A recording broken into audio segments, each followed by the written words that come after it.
We on 18, 18. We on 18, 18. All about the semis. We on 18, 18. All about the semis. We on 18, 18, baby. All about. What it is, y'all? It's your boy, Q Deezy. The double the easy. Just joined another episode all about semis. How about you, driver? Man, I had a topic, man. I was going to talk about, what's going on here in this market right now. But I had some other stuff on my mind, so we kind of changing gears. I don't know why I feel like I got to say this, but it's not even really truck related. But it's kind of like I'm watching a lot of people deal with a lot of personal things, people that's close to me that I know, and I understand that, a lot of times we let people cause us to deal with things we don't need to be dealing with, man. And, so I kind of had to switch gears on y'all about this. And I'm going to just jump right out with it and saying that, I don't know who need to hear this, but don't let people make you feel guilty about the choices that you make concerning you in your life. People have that tendency to try and almost make you do, or try and make you do what they want you to do for them when you're helping them out. So let me make it more plain. It's kind of like, me asking one of you guys, hey man, I'm trying to raise some money for blase, and you say, yeah, okay, man, no problem. I can spare you about $20. And I say, no, I need 80. You're going to look at me like I'm crazy. You're going to be like, wait, Joker, how you going to tell me what I'm giving you? I'm helping you out with my hard-earned money. That's just an example, right? And we'll look at other people like crazy like that, right? When they ask us that. But we'll allow people that's close to us to do exactly that. We'll allow family members to do exactly that because it's almost more like an obligation when the person is close to you. And, I'm thankful that luckily for me, I have real thick skin and I'm a real strong-willed, strong-minded person. And you're not just going to manipulate me into doing anything that I don't want to do, and so often I see a lot of people that I know allow that to happen. And then it's kind of like in the sense where, it don't even have to be monetary. It could be, just them wanting you to stop what you're doing to help them out, rather just giving them a ride or taking them somewhere or doing whatever. But when you need to depend on them, you can't. And when, or better yet, here's one.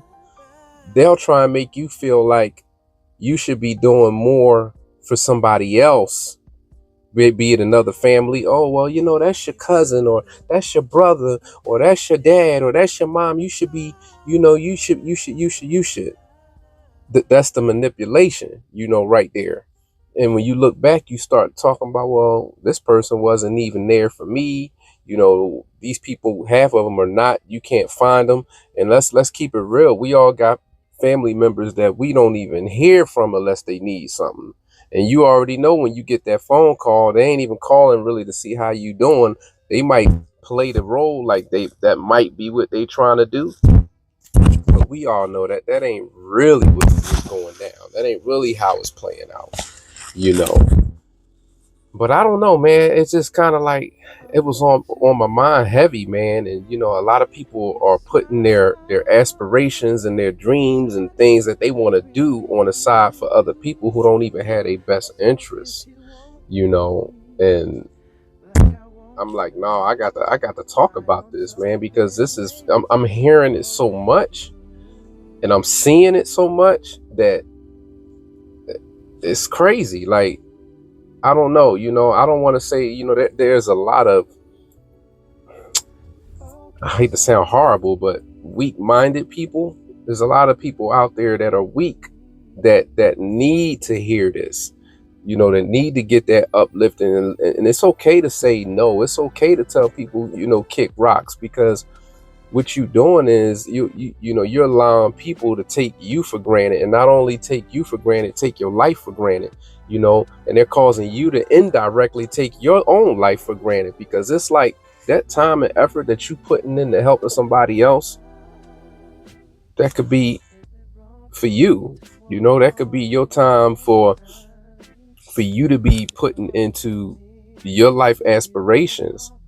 Tomorrow ain't promised to none of us, right? Tomorrow could be a long distance in the memory, meaning you could be out of here and you just a memory. And we base so much of what we do on thinking that we're going to be here tomorrow, man. And I learned that, and so many life lessons from losing my son to other family situations of people that I lost. I'm not letting nobody take me or my life for granted, man. I ain't doing it. Just ain't gonna work. It just ain't gonna happen for me. And bottom line is, I'm trying to think. My mom said this one time, and she said, oh man, something like, everybody don't get to get the VIP ticket of your life. Some kind of word like that. Way she put it, she was like, some people just got to get the standard tickets. Everybody don't get the VIP where they get to sit next to you, in your life. It was crazy how she put it. I got to ask her about it. But that's kind of what it's like. We keep giving the wrong people easy access to us because we feel like they're privileged to have it because they family, because they close, because we think that they view us the same way that we view them. And and this is why a lot of people, I know people personally, but like, man, this is why I'm struggling with this as an adult, because when I was a kid, this was the rules in the house. Or when I was a kid, we were told to just obey adults and elders and all that.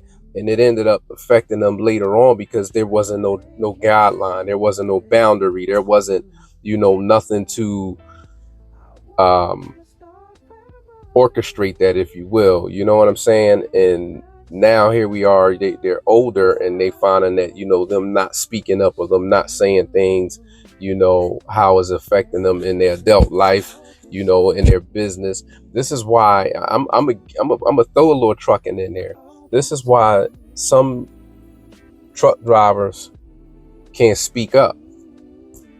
This is why these some of these companies treat workers the way that they do, because most people ain't gonna speak up because either fear losing their job, or fear losing the contract, or losing some money, or losing a load.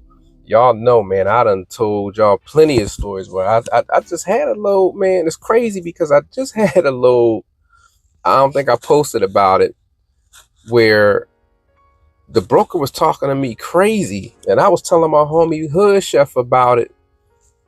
And he was floored when I was telling him, what the broker was saying to me, man.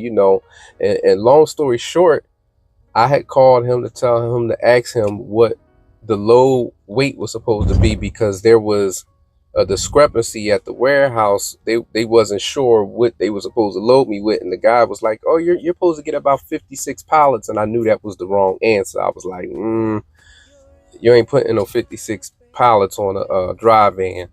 And then it was like beverages on top of that, and I was like, even stacking, and you ain't stacking beverages. So I said, let me call the broker and find out. So I called him. I was like, hey man, they talking about I'm supposed to be getting this big load. It's XYZ. You told me it was only supposed to be roughly this. And he was like, why, is they taking some off? Or I was like, no, they saying it's supposed to be more. I said, and I'm just letting you know that if it's more than the agreed 43,000 pounds over that, then I'm going to have to reject it. he said to me, "You threatening me? You threatening that you're gonna cancel the load?" I said, "I beg your pardon?"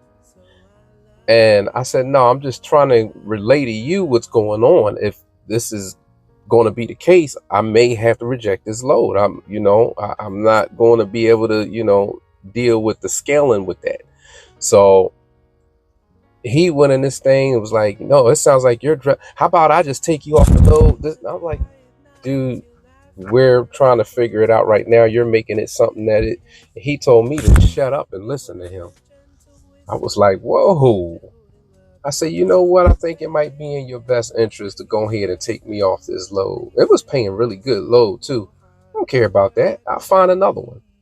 And funny thing is, the load I'm on right now is for the same company, not the same.